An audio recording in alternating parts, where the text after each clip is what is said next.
And now, our feature presentation. The best in the world is right here, right now. Whether you like it or don't like it, pal, learn to love it. Ladies and gentlemen, welcome. All right, listen up. Now it's our time to step forward. It's time to bring the NWA back into the spotlight.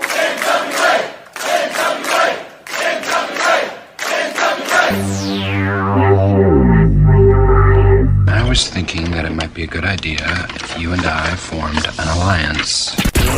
Let's get ready to rumble! Attention, everyone. Welcome to the greatest wrestling program in the world. Ladies and gentlemen, can I please have your attention? Stop what you're doing and listen. It's the Alliance Guys podcast with your hosts Kevin Frazier, DKM, and JCap.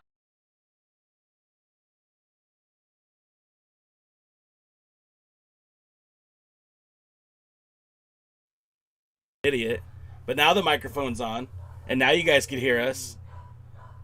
Welcome to the Alliance Guys podcast, a presentation of alliance-wrestling.com, your number one source for news and information for the National Wrestling Alliance and the United Wrestling Network. Guys, I'm not flying solo tonight. You could see these two very handsome men next to me, and I'm talking about the one, the only, the Deven K. Mercer, the man, the myth, the legend, the former world junior heavyweight champion, Kevin Frazier. Gentlemen, it has been far too long, but we are back. We are here to talk NWA POWERRR. First and foremost, guys, how you guys doing? Oh, doing good. I just want to give a what's up to Woodland Goblin. He misses me. I'll take that. That hit me right here. Hey, man, right somebody had to miss you. Hey, right. Absolutely. I'm not even sure who you two are. I'm doing great. As it says right underneath my name, it says J Cal, and underneath Kevin Frazier's name, it says, that way, Kevin Frazier. So we're all in the house. I want to say what's up to everybody here in the chat. I see Lamb's in the house. Dave Scooby's here. Woodland Goblin, Willie Bowen, Pro Wrestling Dope Podcast is in the house. Thanks you guys for checking us out. Do appreciate you guys being here. By the way, guys, if you want to Google my name at Kevin Lee Frazier, it's F-R-A-Z-I-E-R, not F-R-A-I-Z-E-R. Okay, there's 1,000 ways to spell Frazier, Jay, so...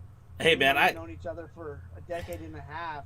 You know, I don't expect you to know how to spell my shoot name. You know, the problem is, and I'm going to fix it right here while we're talking, the problem is you're still Kevin Douglas to me, and the fact that I haven't got it right yet is just a testament to how much you worked me when I thought your last name was Douglas all these years. You know, it's funny that in many ways to the wrestling world, that's who I am, and I'm okay with it. It doesn't, you don't have to call me. You can call me whatever you want to call me. I mean, I've been called Frodo and Mighty Mouse.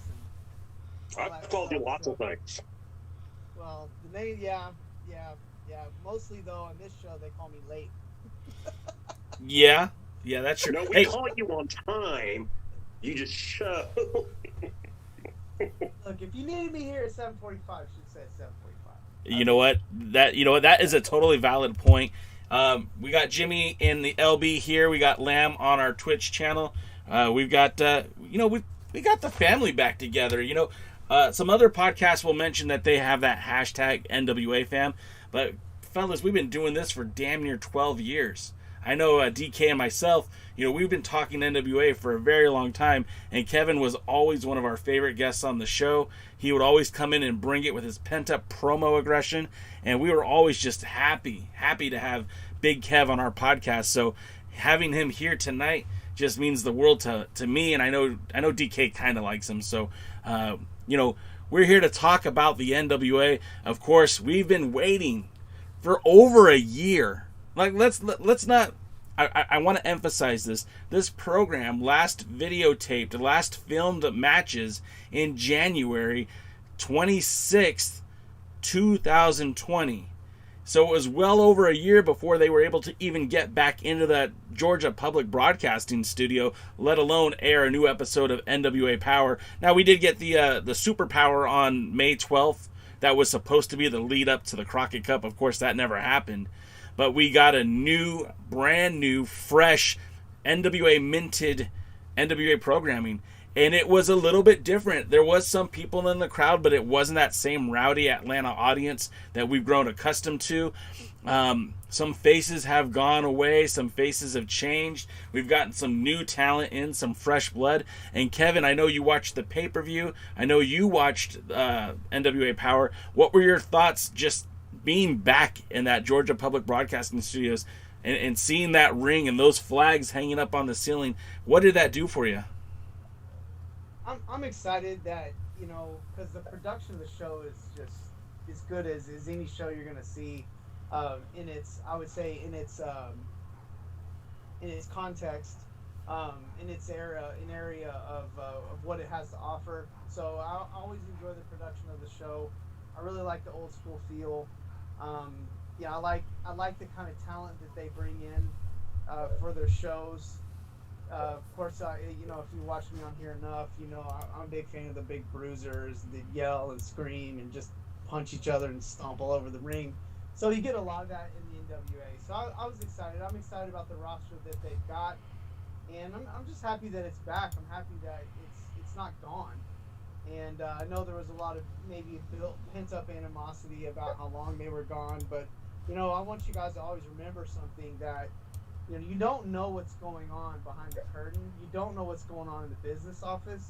And sometimes rushing something when it's not time can end up causing the whole thing to come crashing down. And so, I know they made the right moves they had to make business-wise to do it the way they had to do it. And I'm really glad that they're back. And I hope they can seize this opportunity and get that momentum back that they had before the pandemic. So, DK, I mean, you and I, you've been a part of the pre-parties. You've been in there in the chat room. I mean, what did it mean to you to finally see the NWA return? Something we personally been talking about for over a year now. What did it mean to you, buddy? Well, of course, I'm happy.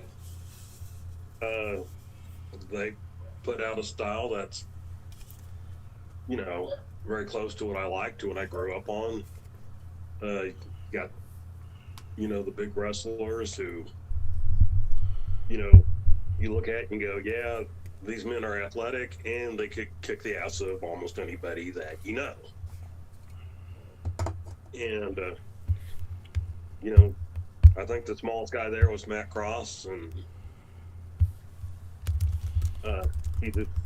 he's a good, remarkable athlete, so that's not so bad. And they pointed out in the six-man match that we'll talk about later that, everybody in that ring was over 220 pounds. So they all outweigh even me. And don't give me that look, Kevin. I'm 207. For those that don't know, I was not only Devin's friend, but also was his trainer and his kids' trainer. So, whenever he starts getting up there in weight, it's my job to try to hold him accountable. Because, that's what good friends do.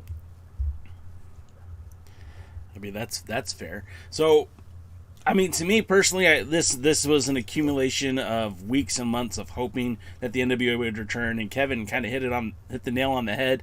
We didn't know what was going on behind the scenes. We know that there was a change in management. We knew that there was a change in leadership, but we didn't really know what was taking place. So, for the NWA to come back, we're just lucky that it was here. To be honest, because when you're a rock star and you're a multi-millionaire, this is supposed to be fun. This is a hobby for Billy Corgan. Trust me, this isn't how he makes a living. This is for fun. And the minute that it doesn't, feed his soul anymore, he could just put it on the shelf and forget about it. For anyone who's a fan of his music, the Smashing Pumpkins, that there's been years and years where they'll go without putting out a new album or touring. They'll just put the whole thing back in the closet and wait till it's more appealing to get back into the studio. So, I mean, we could have had that. We could have been waiting for years for the NWA to return. Thankfully, that's not what they decided to do. So I guess let's not stand on circumstance. Let's talk about NWA Power episode number 22 that had a real interesting feel to it. Again, I don't want to say it was hollow, but it did feel a little bit different. You know, the some of the creative was gone. I mean, David Lagana is no longer associated with the product. Josephus recently passed away. Both of these were huge losses to the creative of the show. I mean, even our old pal Dave Marquez, ringside doing the introductions, that was something that has disappeared, is no longer part of the program. Now, Kyle Davis did an excellent job, and I really do like Kyle Davis, but again, to me, he's no David Marquez. So that, to me, that I kind of missed that factor of it. Joe Galley was there to call the action. He was joined by Tim Storm, who was carried over from the pay-per-view. Tim Storm, I thought, did a great job. I thought he was, I mean, we all know that the man could speak. He's eloquent. He's very well spoken. And he did a good job of covering the matches. And we had the kind of a rotation of either guest announcers or regular announcers like Velvet Sky or the Pope and all that good stuff. So what did you guys think of the overall presentation, Kev? Like, what did you think of how the show looked and felt? So in the chat, they said there was a little bit of an issue with my audio, so I went ahead and turned off my Bluetooth. And how do I sound to you guys? You're good. Okay, all right. If it's not bad, then we'll carry on. Again, the presentation, the production is always good. And just to be honest, this is not a knock against anybody, but I didn't feel like there was a big hiccup in the creative either. The show did pretty much what it always does. And the thing I liked about the pay-per-view was that there was a lot of wrestling on that show. There wasn't a bunch of fluff. And again, hey, if it's wrestling and promos, and the promos are not 20 minutes, if we just got wrestling and promos, I'm okay with that. That's wrestling to me. But there was a lot of wrestling action in the pay-per-view, and even in the NWA Power show, there was a lot of wrestling action. So that's what I'm in it for. I want to watch wrestling. DK? Yeah, I mean, I agree. Let's talk about some things that did not happen. Okay? Nobody was kidnapped. Nobody was attacked in the back.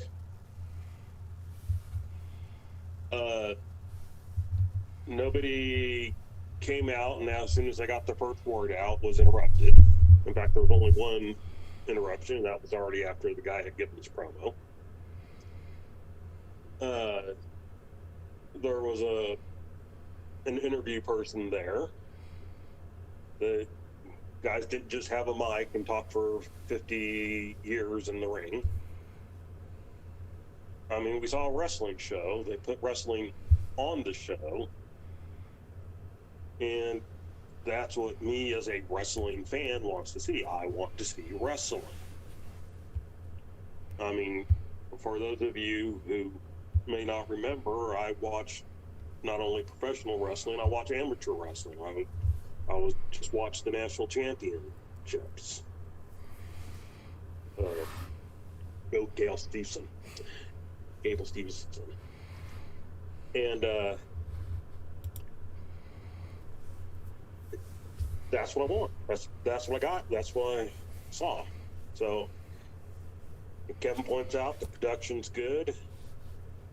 The video was clear. No major blow-ups. And so, yeah, I mean, I'm a happy guy. Just look at me.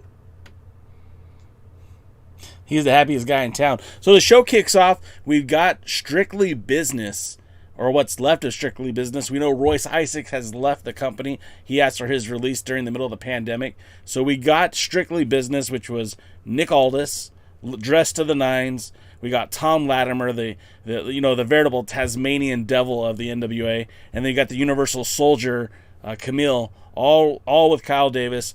They're all talking about capturing all of the gold. Nick Aldis gives us one of these classic babyface promos, which honestly I don't like, because I feel like it's disingenuous when the heel of the company, the big baddie of the company, is trying to rally the troops and galvanize the fan base. I mean, Your job as a heel is for me to boo you, right? Kev, you can back me up on this or tell me I'm a moron. I thought I'm supposed to boo this guy, but here he is. He's trying to make me cheer him. How do you feel about that dichotomy of taking that babyface promo, but it's being delivered by a heel? Okay, so you got to think of it like this. Nick Aldis, if you've watched enough of him, he is very good at a bait and switch type scenarios.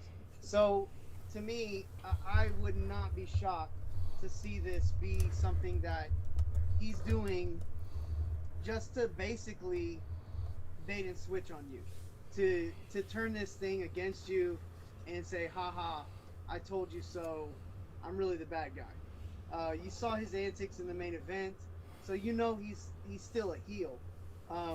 Sometimes I think maybe he's saying these things tongue-in-cheek. I still see him as a heel.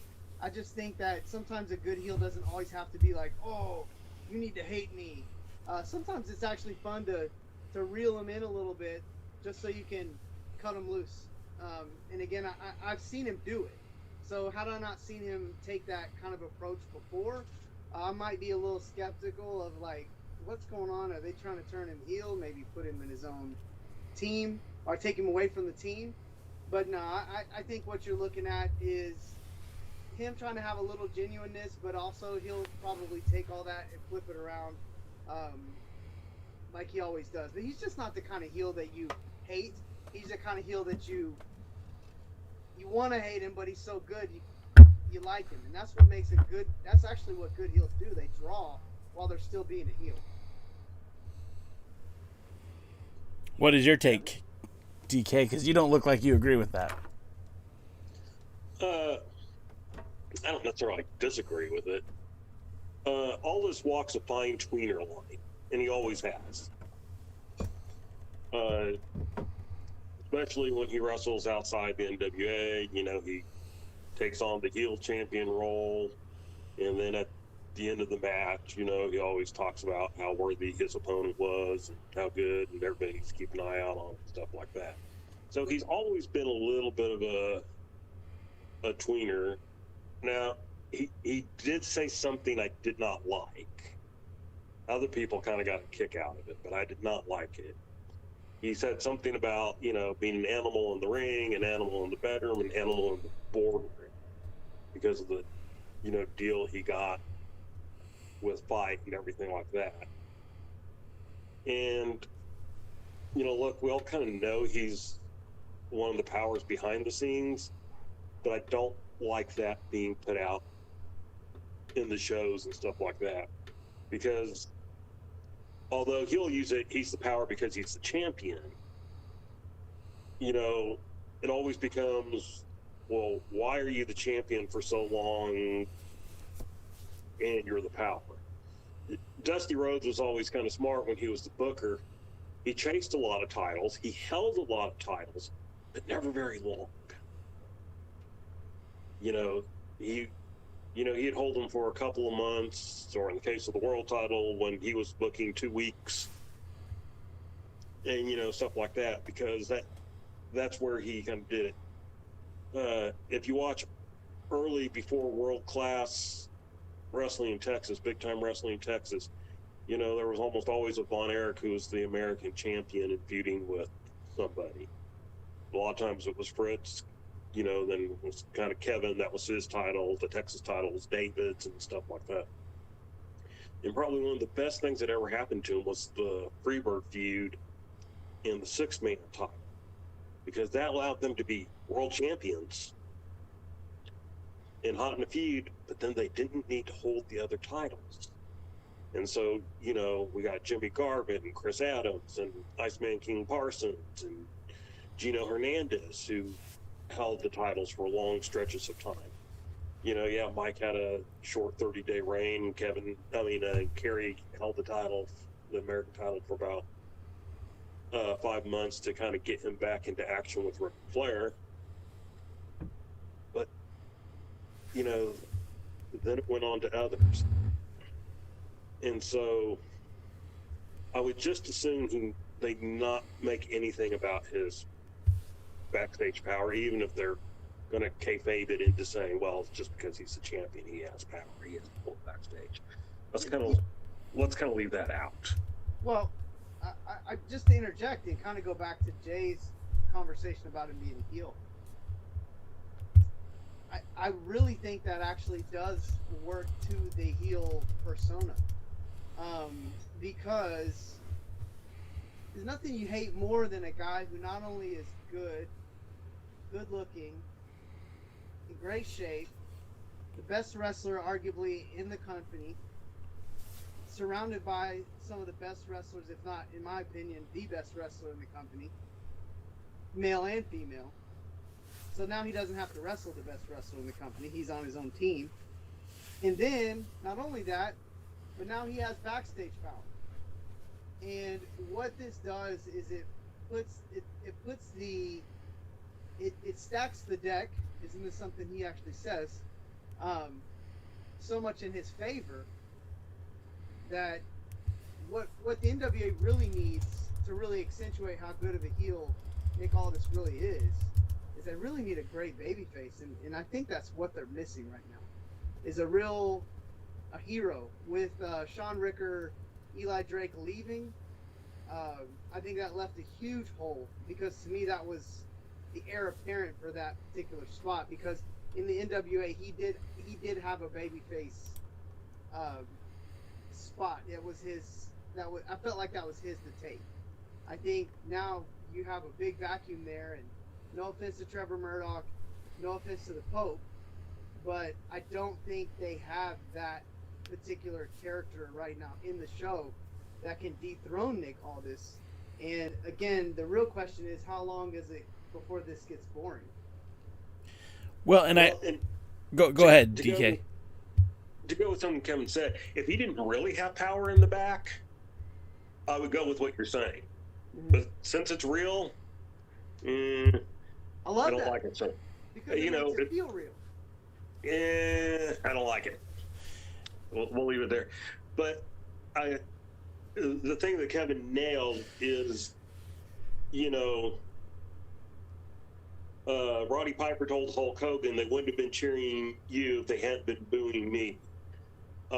Ric Flair, man, as a world champion traveled, look at the people he had. He had the Von Erichs here in Texas. He had Ricky Steamboat in Mid-Atlantic. He had Tommy Rich in Georgia. And of course, the 2 years of Dusty Rhodes, in Crockett Promotions, where, here's this guy, and it's the baby faces that are making him almost as much as he himself, because we want to see them beat Ric Flair. We kind of want to see somebody beat Nick Aldis, but we don't really believe there's anybody out there that should beat Nick Aldis. And so that kind of sticks us in that tweener spot that, started this whole conversation. What is Nick Aldis? Well, I want to interject. Right now, there's nobody that we say, boy, I can't wait for Nick Aldis to face. And look, I'm a big proponent of Nick Aldis and the Pope. I think that if built correctly, that could be a good storyline, but it's got to be built. And, they hinted at it with the Rule 7 and everything. So we'll see. We need to build somebody who we think is a credible person that could be champion, not for 2 weeks or 40 days or whatever, so that Nick Aldis can be a 3-time champion. But they need somebody who we think, yeah, Nick Aldis could lose it for him, and we can see this guy holding the title for 6 months or a year. What Woodland Galvin just said in the chat, he says, Aldis is a better babyface than a heel. Well, I think in order for him to be the person he is in the company right now, he has to be in that kind of heel position. If they're going to do that, there has to be a major falling out between him, Latimer, and Camille. And also there needs to at least be the appearance that he's fallen out with the company as well, and that he's on the outside looking in, kind of like DK was saying, because right now, it just the position of babyface doesn't fit well with all the stuff that he's got going on. So anyhow, like I feel like we could really talk the whole show about this, just because it really is. He is the main event. He is the main guy. What I don't want to see is them just bring some hotshot guy in to have a match like they had done in the past, and then that guy be gone to kind of continue to build the championship. I think what they really need right now is they need a real feud between, you know, two top-notch wrestlers in terms of their champion and a babyface that's really believable, not only like Deven said that could win the title, but actually hold the title, even if they don't hold the title. Somebody we want to see hold the title. Right. If you're going to bring somebody in from the outside now, you don't bring him up to build up Aldous. He's built up. Yeah. You bring in someone to build up the challenge. So, I mean, this is Aldous bringing in, I don't know, somebody that's out there. Yeah. Hammerstone. Bringing in guys. You know, bringing in somebody to get, and then you help get the face over. Sean Mega says Crimson or Jax Dane is the top baby faces. Woodland Goblin says, I just don't think that the Pope is the answer. John Paul Louis says, if anybody thinks the Pope is the underdog in this fight, they'll be sadly mistaken. And John Paul Lewis just says, well, has anyone reached out to the Nature Boy Scoot Andrews? I haven't heard Scoot Andrews' name in probably 15 years. I'm glad someone's still pulling for him. Good for you, John. That leads us to the first match of Power, and what a way to kick off Power after that promo. We get the package from the pay-per-view from the night before, or from Sunday night, but then we get Alex Gracia taking on the Universal Soldier Camille. And the reason why I call her that is because she's very Dolph Lundgren-esque. I just don't think you could really hurt her. I mean, at the pay-per-view, her and Thunder Rosa went back and forth, but she couldn't keep Thunder Rosa couldn't keep Camille off of her feet for very long. And in this match, it's kind of more of the same. It's kind of a shame because I've heard a lot of great things of Alex Gracia. I hope I'm saying that correctly. I know she's a standout in Mission Pro Wrestling, and this wasn't exactly her best effort. But I think this is what you're going to see with Camille. You're going to see her come in and just abuse the competition. DK, let's go to you. What were your thoughts on this match? I mean, it was a good Camille match. Too long for a Camille match on Power. But, you know, the basic theory was, you know, she went out there, she dominated, she won. That's what you need to do. That's how you build a star. Somebody can come out and be dominant. I will admit, on the pay-per-view, she looked quite a bit better than I remember her being. Still green, still got lost a couple times, but, you know, we can't hold that against her. People need their opportunities to learn and grow. Working with somebody like Thunder Rosa is good. If she can work with somebody like Serena Deeb, that would be good. I don't know how much she actually wrestles. I think somebody looked her up on one of those sites that tracks, you know, matches and stuff like that, and said she had something like, you know, under 40 matches total. And, you know, she needs to be able to go on some of these independent shows and work with some experienced ladies, and just to get better. And I don't want that to sound like an insult. That's just the way it works. If you go back and you watch old episodes of Georgia Championship Wrestling, you'll see a guy named Big Jim Duggan wrestling there. Big Jim Duggan was an enhancement talent. And they saw something in him, and then they sent Big Jim Duggan to Mid-South, where he wasn't known, and he was able to become, you know, Hacksaw Jim Duggan. First as a heel, and then as a big babyface, and of course went on to WWE to be really crazy. But anyhow, my point is to that story is that, I mean, we're watching Camille grow. She's doing a good job. She had a pretty good match there. Again, too long, and she needs to get some work with some top veterans. I don't know, Kevin, what do you think? Well, first of all, Jim Duggan versus Ted DiBiase at Mid-South Wrestling, unbelievable. Versus Buzz Sawyer, man, those are some of the matches I actually learned ring psychology on. I know that sounds funny to think of Jim Duggan, but man, he was a workhorse in Mid-South Wrestling, and Ted DiBiase, my God. Anyways, but on to Camille. Early on when we were talking about Power a while back, I was one of the first to kind of come in and say, look, she has a lot of potential.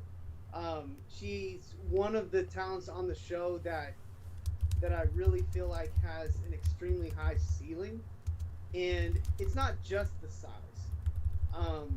It's the combination of everything. If you kept up with her after Power went off the air, she did a fitness competition, did really well. So that shows a lot of discipline and a lot of dedication to one of the most important things in wrestling, which is your look. I think now looking at her back, you can see a definite improvement in her physique. And so again, this stuff counts. Okay, like remember we were when we were watching the United Wrestling Network, there was one of the tag team guys that came out, and he was a good worker, but his look was awful. It was so bad it was distracting. And if that's where I say look is very important in wrestling. And I think that that's something she really has going for her, that I think now you just start to have to put some of the pieces together. But one thing too is that wrestlers of that physical caliber with a look like that and that athletic ability don't always have to be the best workers. They just have to have good timing. They have to know when to actually not do stuff.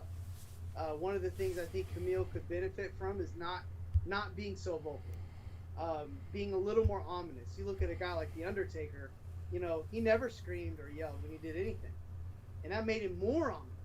But even when he would punch or sell, some of the things he sold, but it was with a whole lot less animation. And I think for a big powerhouse like her, I think that's something that could benefit her, is just maybe doing a little bit less so that she doesn't look so green. When she sells, maybe just have a little more awareness of what you're selling. A lot of times, when I watch WWE, I give Natalia crap all the time because her sells the same thing. My wife is laughing because she knows I do. That's it. That's all she does. And it's like, you get in the face, you sell your face. You get in the stomach, you sell your stomach. If you get hard, you recognize it was a hard punch or a kick or a slam. If it wasn't a hard punch, kick, or slam, you don't sell it, you don't make noise. These are little details that I think Camille will benefit from. But her match with Thunder Rosa was really good. There's a lot that you could nitpick, but honestly, it was a good match. It was, to me, borderline maybe the best match of the show, which says a lot for a girl who's only had 40 matches. She has a look of somebody that has been working on her craft outside of maybe indies, but maybe in the ring, maybe in like a training scenario, getting reps like that. And I thought her match with Alexa, she's a good wrestler, Alexa, but what happened is what should have happened. And I can agree with DK that it maybe went a little too long. And I don't know if she necessarily needs 2 spears to win a match. If you want to punish them, spear them, roll them out of the ring, and then spear them on the floor. But overall, I think right now Camille's one of the most impressive things going. And I think that she's recaptured that, because I felt like she kind of started to slide. And I feel like as she's come back, she's really kind of come back as one of the top intriguing characters on the show. Maybe a long-winded, but that's what we're all about here. Is the long-winded. That should be the name of the show. Is long-winded. But the next. We went about 5 times as long as the match. Yeah. Which went a little too long in the beginning. Anyways, I mean, we got to think about Camille too, and I just want to touch on this. She's literally only had like 5 matches for the NWA. I mean, she defeated Selena Rose in a dark match. She defeated Maddie Max. She defeated Heather Monroe at Primetime Live. She defeated Simone Sherry on NWA Shockwave. Then she defeated Thunder Rosa for that number 1 title spot. I mean, and then Alex Graciata. I mean, that's like 6 matches, right? So she has a ton of upside. And like to Kevin's point, we've talked about it in the past. She's a superstar in the making, and I totally think that she legitimately could be the Goldberg of the NWA of this time and space, and I don't think anyone would question it. Just my 2 cents. I don't question it. I just think again, there's the one thing Goldberg had when he came almost immediately was he had a sense of timing. And when to do certain things. And for a guy that only does 3 or 4 moves, that's crucial. So I think if there's anything that her trainers or the people that's been working with her, most likely Thomas Latimer, who is a fantastic in-ring wrestler, is that maybe just a little bit better timing for her. You know, a little bit less stuff being done, kind of the Jake the Snake, less is more principle, and time these things right, so that you get the right crowd reaction at the right time, and people will remember those moments.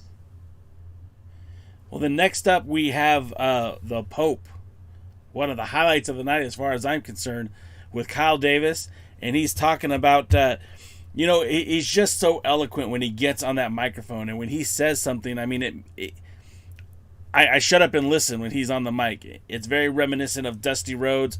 You know, he starts talking about hard times. And then you've got Elijah Burke sitting here talking about, kind of just surviving. And that's what the NWA did for the last 365 days, is just survived. And here we are as fans just hanging on to whatever we can get. And so now he's talking about the TV title and what's coming next for him and how he wants to move on. And then we get Tyrus and Austin Idol come out. Whew. I wasn't very happy about that. Come on. Austin Idol was golden on that. Oh. Austin Idol was money. What are y'all talking about? This is where we agree to disagree. Come on, man. Like, Austin Idol was great. Every episode I get to say these words. Kevin, you're wrong. Austin Idol, he came out, he cut a heel promo. Now, timing, I'm not sure I agree with the timing of that promo. Honestly, when you have something as good as what Elijah or Pope did in that promo, man, let him close it out and close it out. Don't do anything else. Just, man, let it marinate for a second. That promo was as good. Okay, I'll say it. That was the best promo on NWA Power, hands down. Great promo.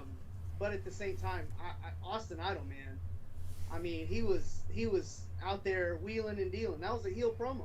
You're not supposed to like it. That's what made it good. You ain't supposed to like it. You're not supposed to like Tyrus. So, again, you ask for a real heel out of Nick Aldis, and then Tyrus and Austin Idol come out and be real heels, DK. I don't know what you want, man. Not everybody can be 1985, Mid-South, world-class, heyday guys, Well, I'm going to agree with you on this one part. I agree that if that had been done not so close to the Pope promo, it may have come across better for me. Now, look, I've known Austin Idol since I first broke into watching wrestling in the late 70s, early 80s, and I never liked him. So he's not somebody that appeals to me on the old school level, because I didn't care for him back in the old school days, and he's not. And but that being said, I mean, I do agree. He came out, he cut a heel promo, it was probably a little bit long in my book.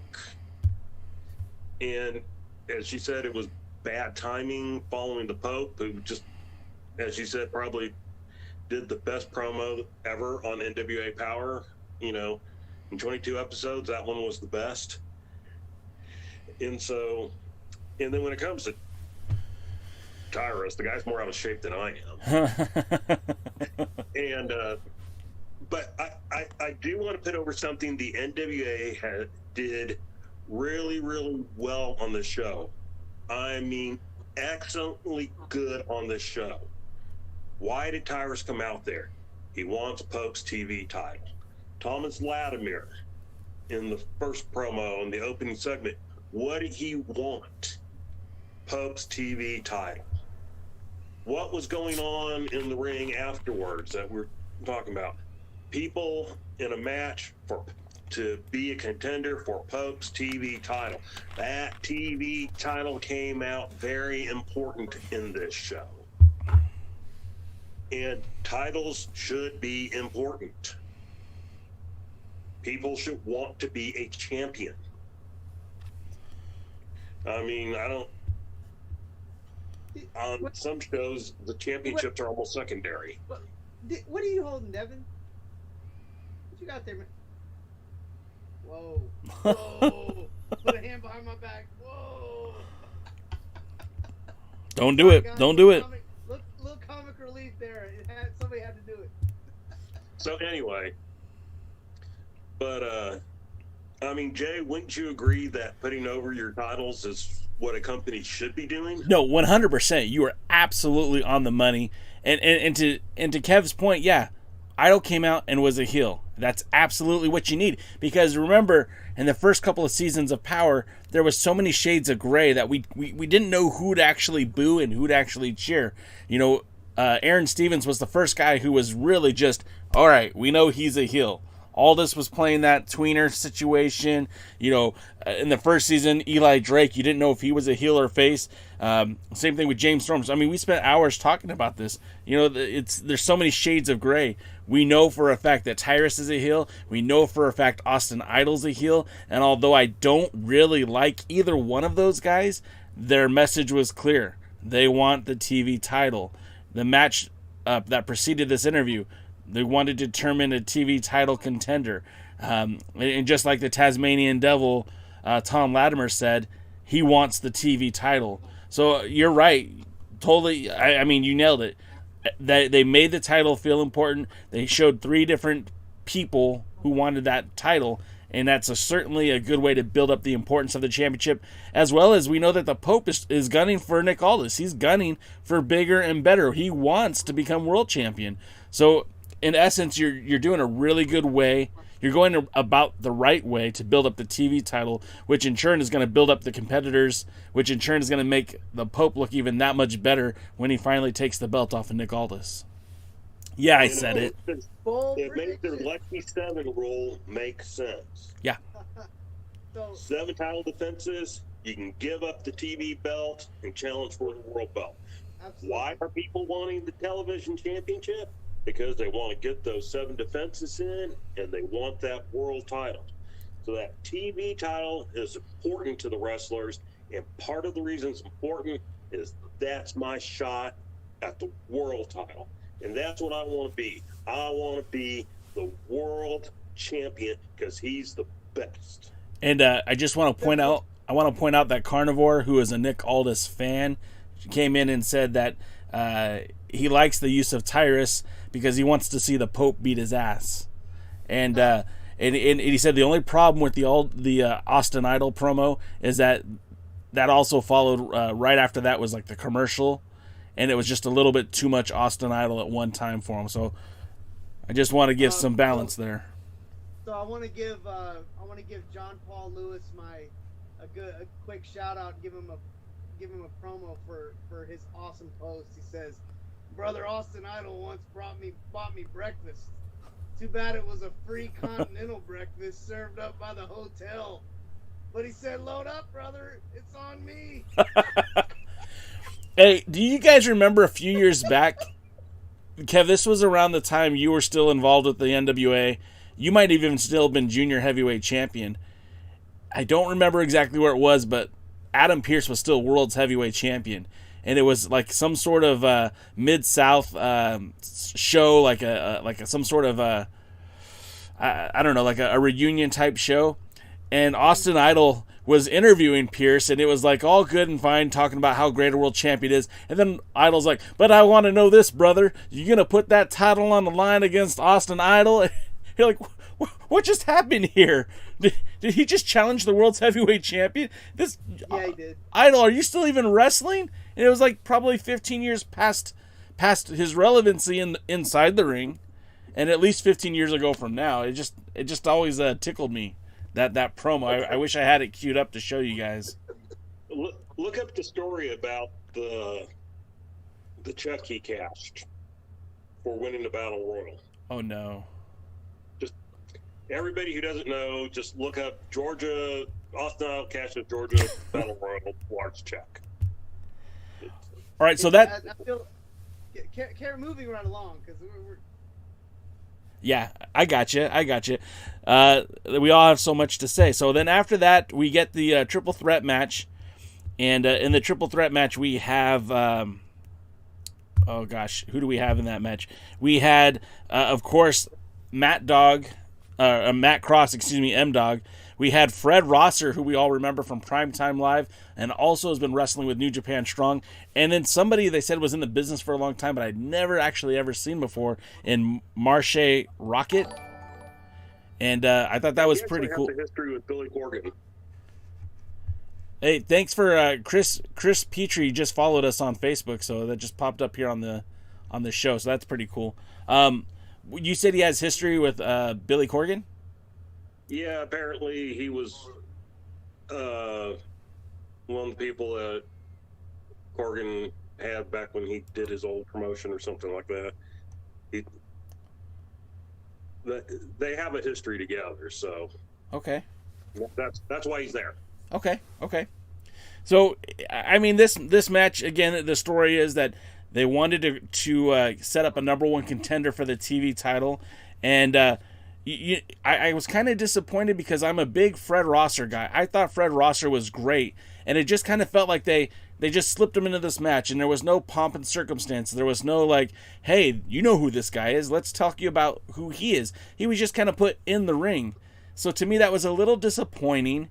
But the match itself was pretty entertaining. Of course, Matt Cross is a very accomplished athlete. The things that he can do in this ring, nobody else on the roster can do.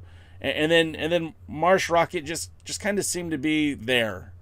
Kev, what did you think of this match? And did this kind of pull you in? Were you excited to see Fred Rosser become the number one contender? You know, honestly, I already knew Fred was going to win the match. This one was a foregone conclusion. I feel like as much as I like the heavyweight that they have, I still feel like they need to carve out a little piece of the show for the middleweight, junior heavyweight wrestlers. Obviously, I would say something like that, but technically, I might be a heavyweight these days. But no, I feel like Matt Cross kind of is like a quagmire right now in those kind of matches because he is so much smaller than the other guys. And it almost creates a situation where if he does win a match, he's going to be an underdog, so he's always going to be kind of a mid-card guy. I think it would be good if they brought in, 4 or 5 other guys that were more in the middleweight, junior heavyweight division, so you could get one good work rate match on the show, because you need those matches. Every good wrestling show has those. I don't care how far you go back, DK. So you need one of those good work rate matches. I think you're kind of jobbing out Mad Dog in that situation. Rosser to me is a guy that he's just a hot commodity right now. So you might as well take him and ride it while he's there. And I mean, to me, this match was just a foregone conclusion. It was hard to stay focused because I was like, it's Rosser like all the way. I actually thought it was going to be Matt Cross because he was part of the TV title tournament, and I kind of thought, he was in those matches with Zicky Dice and Ricky Starks for that TV title So I kind of thought maybe he would actually get the win. That's where I thought the match was heading. But that's a good point that you bring up. That it did kind of look like the Fred Rosser show. I just want to point out that we have Kikuchi just joined us for the show. Welcome to the show, Kikuchi. 629. And then, of course, Dave Scooby says the NWA needs to do short promo packages before the matches to highlight the wrestlers involved. DK, what's your thought on that and the match? Well, real quick on the match. First of all, I hate three-ways. I hate four-ways. So, I mean, and it was funny because Pope was out there. Amen. Pope was out there doing commentary on it. And he basically stated all the reasons why I hated it. So I don't know if that was his way of saying he doesn't like him either, or if he was trying to put him over in a way that I don't like. But anyway, I was actually in Jay's camp. I kind of thought Cross was going to win. I was glad that Rosser won because that's who I wanted to win. I think people have slept on him. He was greatly misused by a big company up in the Northeast.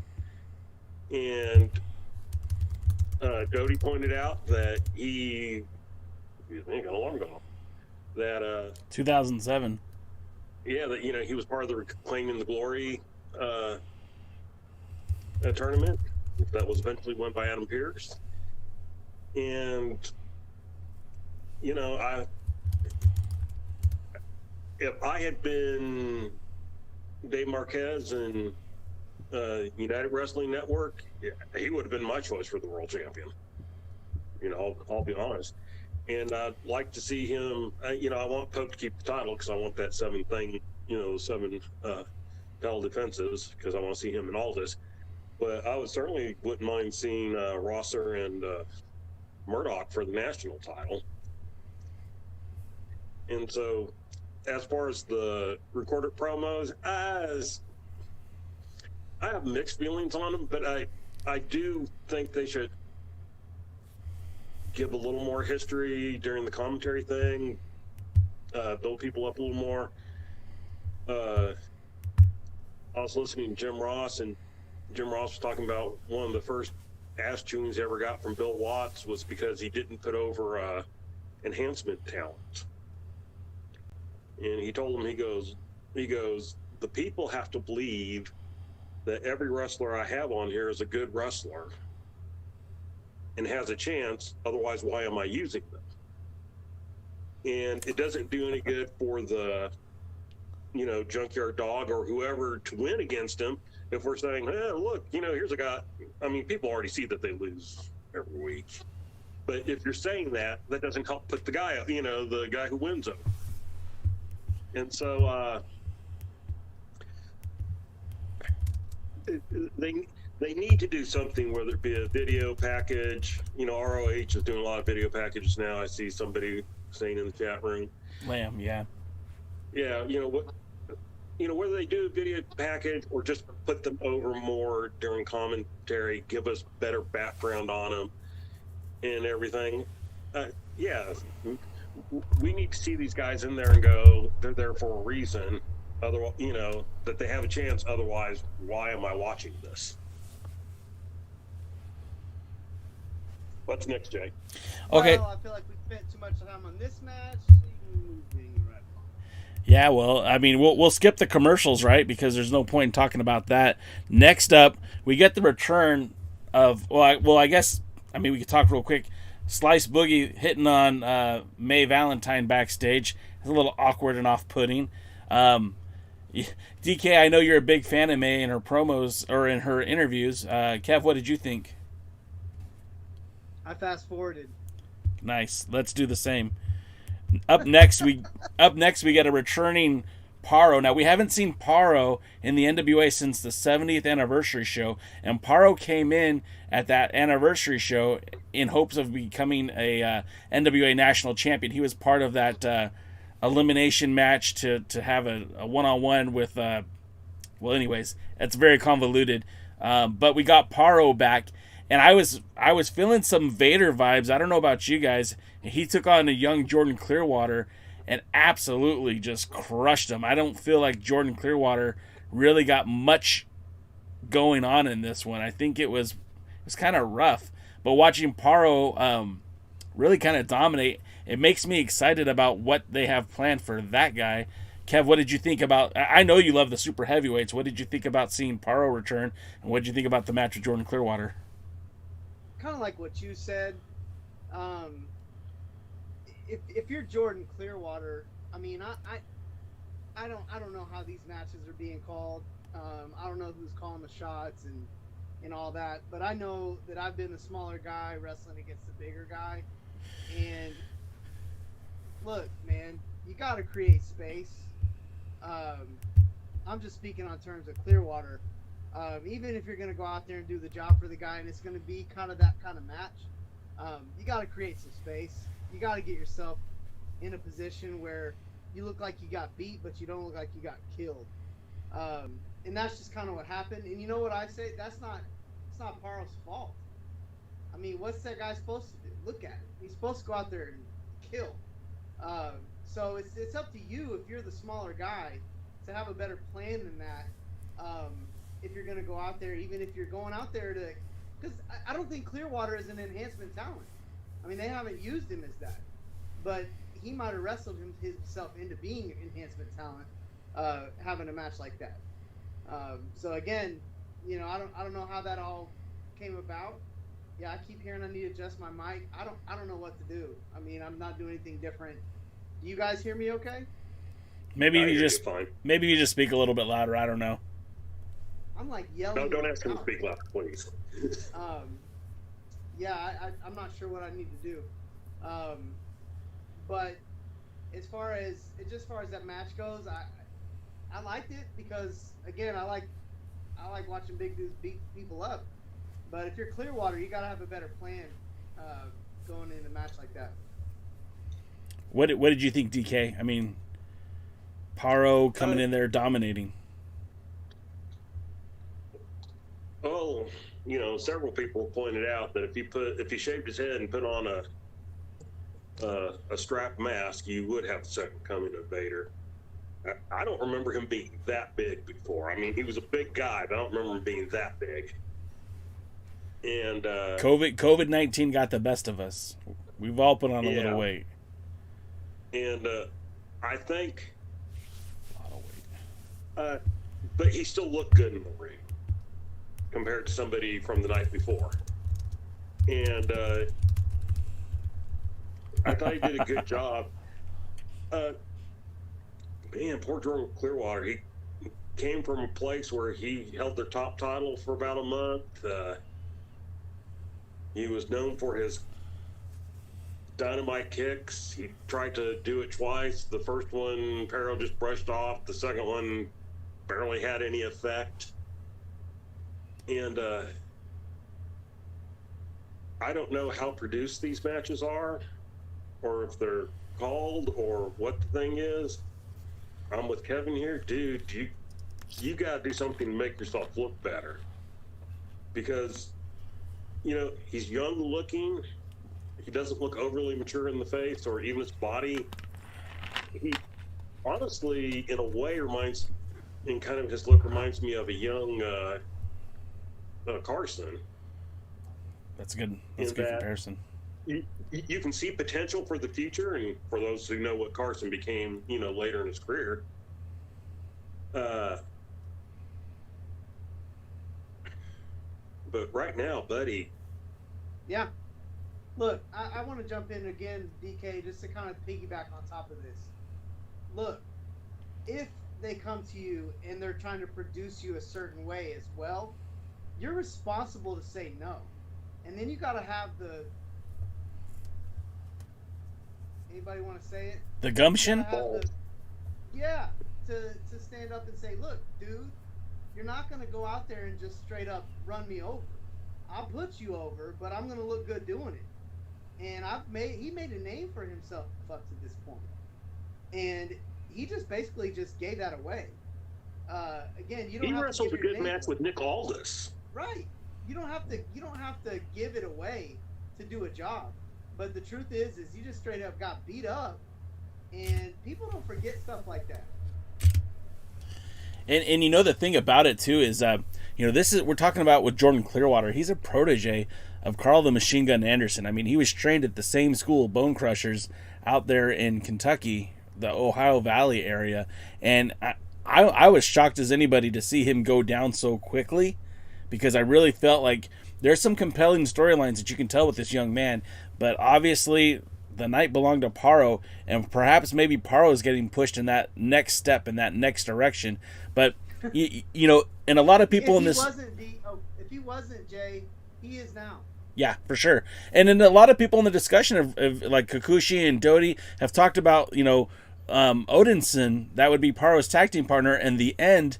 They worked pretty regularly in All Japan Pro Wrestling and Evolve, and those two might be a perfect addition to the roster, adding, you know, with a tag team, a roster lacking tag team wrestling. Maybe that's where you'd want to put those guys. But, you know, again, we're on episode 1 of like the restart, the relaunch, the rebrand. So I understand why it's going to look a little weird and feel a little weird, because we don't really know the extended storylines. Everything from the past year and a half is done. It's gone. It's over. And we're starting kind of afresh. So when you see these guys come out there, you know, what the long-term plans for Jordan Clearwater are, we don't know. I mean, maybe he might come back next week as a heel. Maybe he might become the tag team partner with Paro. I don't know what they're going to do with him, but, you know, there's so many options that they can do, because we're still so early in this show. But I want to get going, because I know, I mean, we're talking about a 50-minute show, and we've already been talking for an hour. We still haven't got to the main event. So let's talk about the Thunder Rosa promo, which, again, you know, the greatest wrestler on God's green earth now that Harley Race is gone. Thunder Rosa has really just been nailing it from everywhere. I mean, AEW, Mission Pro, she's killing it in the NWA. And even though she took that loss to Camille, she still looked really strong in that loss. And I think that's really important, because, again, she's helping to build a superstar in Camille, but she's also kind of still making overtures to Serena Deep for the NWA Women's Championship. She still has overtures in AEW, and we don't even really know for sure where she goes now in the NWA. And then we get Melina out, and Melina is offering to manage or offering to support in some ways. A talent really doesn't need her. Kev, what did you think about this interview and Melina coming out?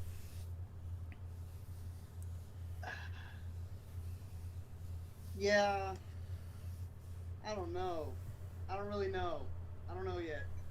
It didn't do much for me. Though I don't mind either one of them. I like them both. Melina really won me over in the last season.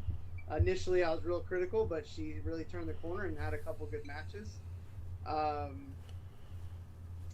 don't know. I guess this is one of those I'm just gonna have to see it play out. It's intriguing, but to me, I just wonder what we're really doing, taking Thunder Rosa out of the title picture directly and putting her in one of these little side stories. I'm not sure what. Just put the girl in the ring, let her wrestle and cut promos, and it'll sell. DK? It was what it was. I mean, they have me wondering where it's going to lead, so that's a good thing. I mean, I am curious. I can't say that I was overly into it, but you know, but I want to see where it goes. So then that brings us to the main event. They kept calling it the 6-man championship match, and it's like, whoa, wait. There's no 6-man tag. Stop saying that. You're confusing me. And that they were calling it the 6-man championship match because you had Stevens and Kratos, who are your NWA World Tag Team Champions, if you forgot. And then you had the Pope, who is your television champion, taking on Strictly Business. And it's interesting to note that they didn't include him as part of the stable, Chris Adonis. Chris Adonis joined the Tasmanian Devil, Tom Latimer, and the real world champion Nick Aldis in this match. And first of all, I thought maybe that this might lead to an addition to Strictly Business. What did you think of the partner, Kev, and what did you think of the match? I don't like Aaron Stevens out of his Karate Geek. I just don't. he was growing on me in the last season the way he was.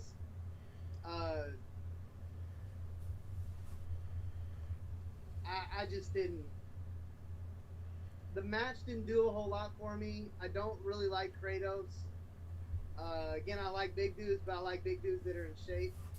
I don't really like the new Aaron Stevens. Pope had his little moments, which are great. Of course, anytime I can get to see Latimer in the ring, I'm happy because I think he's the best talent in the NWA right now. So for a main event, again, I kind of look at it and I just go, okay, did they just call this on the fly?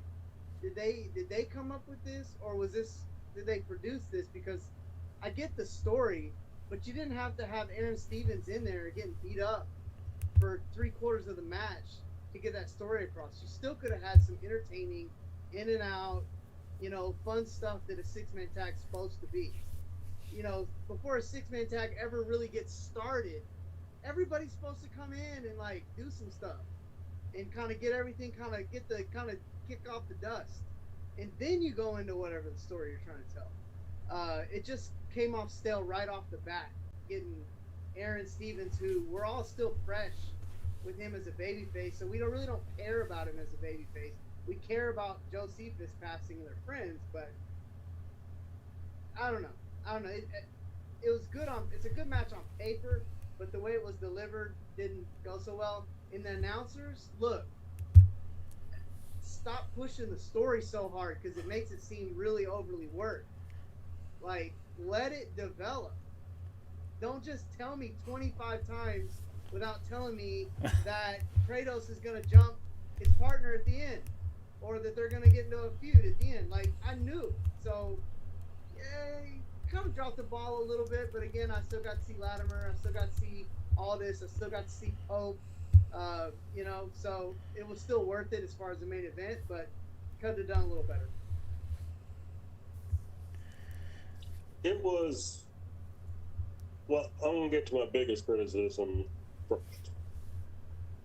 Because they did it in the 6-man match, and they did it in the women's match on the pay-per-view. But they had one of the dumb refs who things got out of control and they stood there. No counting, no. That drives me crazy. I see that on. If I want to see that, I can watch AEW or WWE. I'm a big believer that, and even in WWE, it's kind of this way. I'm a big believer in that refs are the shooters in the ring. If you don't kick out in time, if you blow the thing, if you stay outside the ring, the ref does his count, he calls the match. And boy, you're going to get bitched out when you get in the back for not paying attention. Not the ref. You're a professional. That word means something. So you better know what you're doing. And I don't like the dumb ref. Drop it.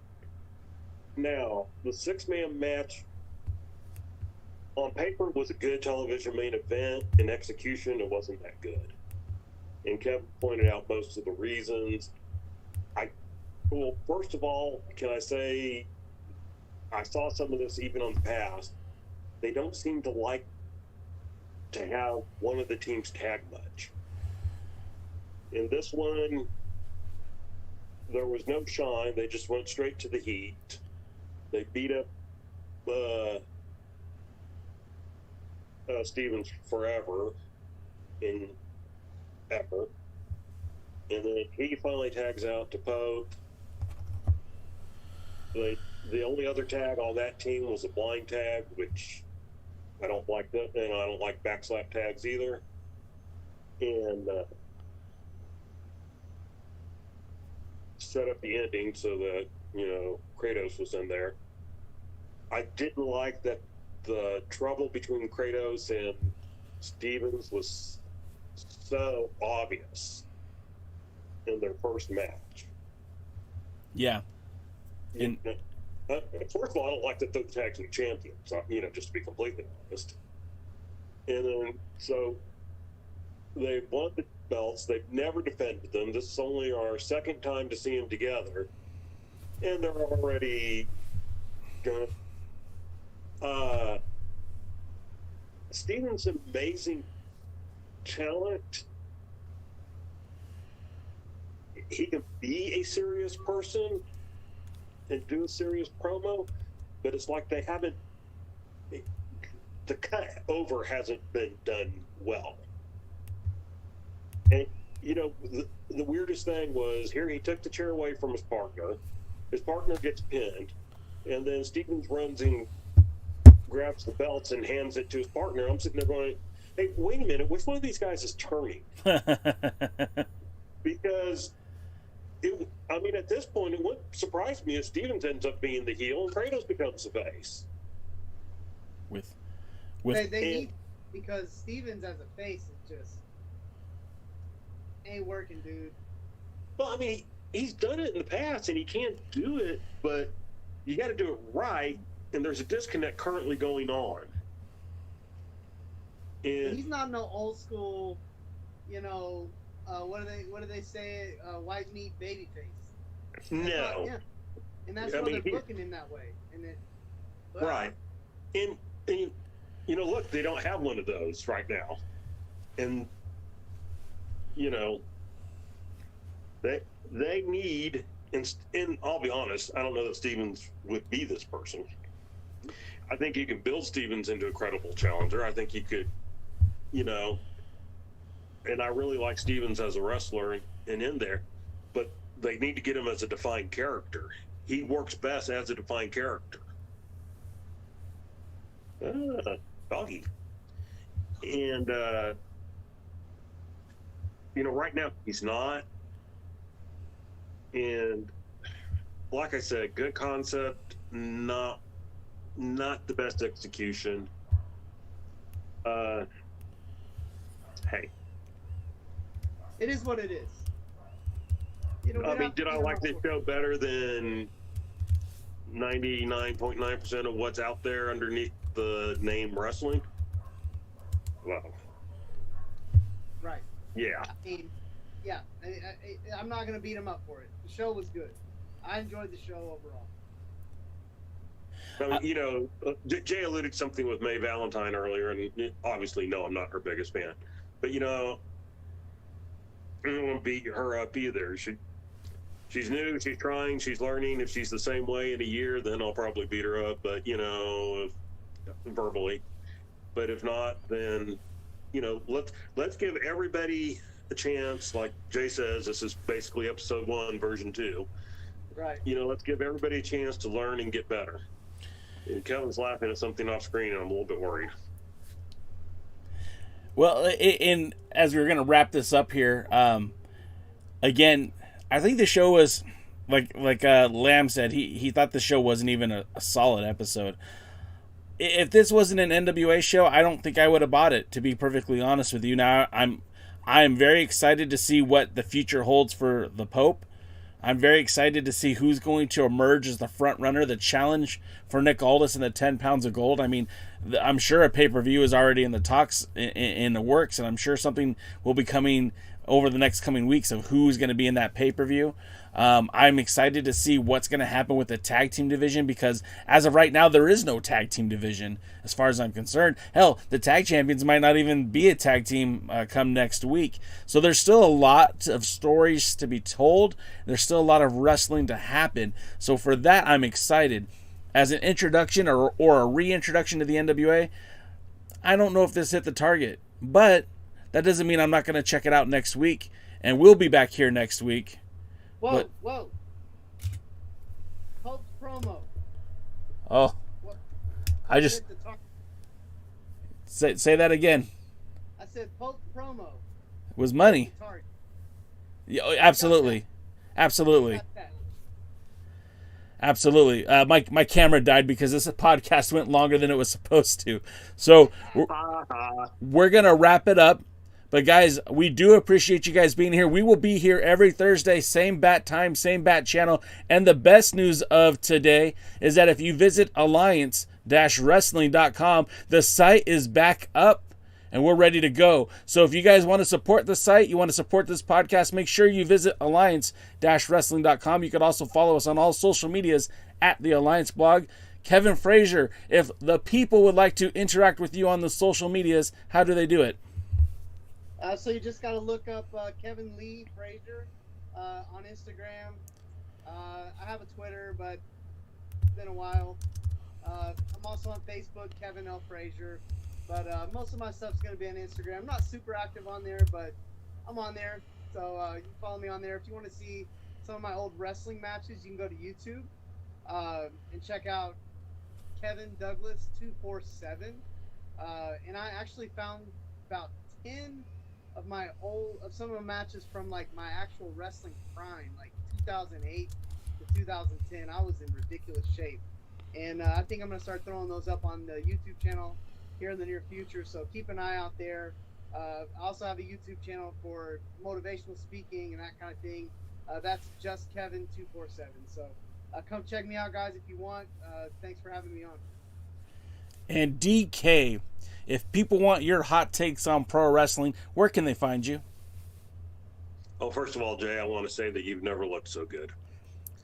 Second of all, if you want to hear my thoughts on wrestling, both pro, amateur, occasionally some MMA, if you want to hear me play devil's advocate on some political issues, or actually read, not hear, you can follow me on my Twitter account at DKMFWTX. All my other social medias are boring. Well, there it is. Hey, John Paul, thanks for following us on Facebook, and I also saw that you subscribed to the show as well, so thank you for doing that. We appreciate that. And like I said, we'll be back here next Thursday. Hopefully my camera battery will last a little bit longer. And again, if you guys enjoy the show, hit that thumbs up, like, subscribe, follow, share it with your friends. If you want some cool merchandise, you can check out our merch store. Just visit alliance-wrestling.com and hit the merch. And until next time, we will see you guys at the matches. Y'all have a good night now. Thanks, fellas.